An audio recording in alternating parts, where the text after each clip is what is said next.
What's going on, YouTube? Dealing with TheByesRegret here, and we're here with the first place deck profile from our first Speed Duel Locals.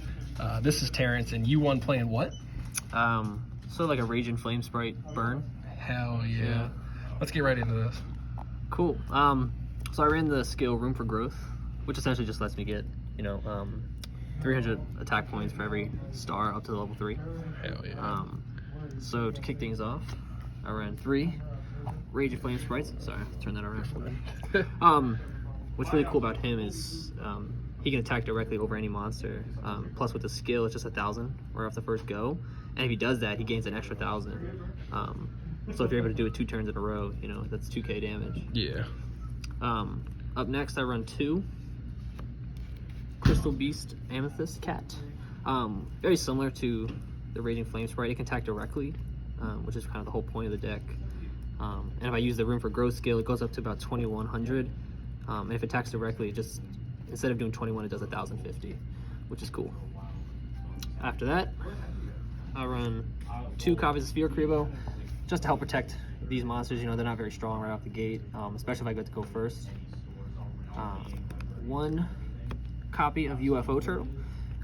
Usually I just set it just to help get out my Raging Flame Sprites. If I can get one from the deck and then play one from the hand, I can just attack twice. That's a lot of damage.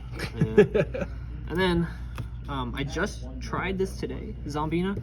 I used to run 2 UFO Turtles, but I like Zombina because she can bring back not only the Raging Flame Sprite, but also the Crystal Beast. I was doing the other day and I ran out of these guys and I just had nothing else to play with. Right.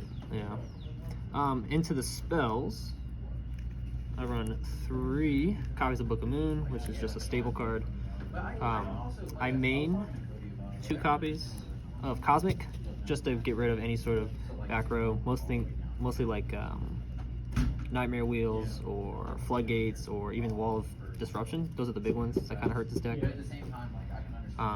Into the traps, I run my own 3 copies of Floodgate, just to deal with any big monsters. Best trap in the format. Oh my God, outside of Zoma. Yeah, it's amazing.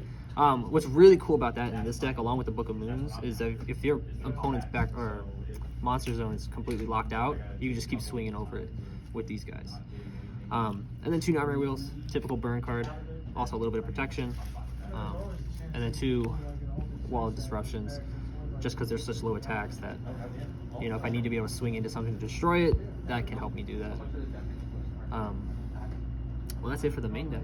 Alrighty. Alright. Did you have an extra deck for the event? An extra deck, yeah. I didn't really use it. I just ran 3. 3 Ultimate Ancient Gear. I just ran 3 Ultimate Ancient Gear Goals, just because it's like, pretend. But for the side, I ran an extra Sphere Kribo. Turn that around. That's mostly for if I run into like a Jinzo matchup. Those things kind of can get annoying. Right. Night Assailant, just for stall. If one monster attacks, I can target the other. Banisher of Radiance, which helps with a lot of graveyard effects. There's so many right now with Dragoon or Skull Servants, things like that. It just helps. Everything goes away. 1 DD Warrior Lady. She's fantastic. I love using her. Straight Flush, usually for a mirror match or for... This card's crazy. Or for any sort of burn. And then Mind Crush.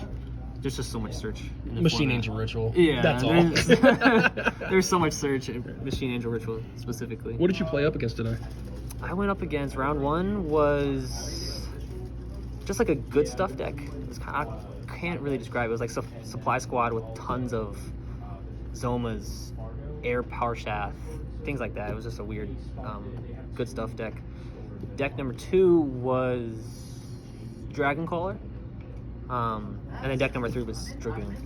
Hell yeah. Any shout outs you want to give before we end this off? Odd Talks, I'm a big fan.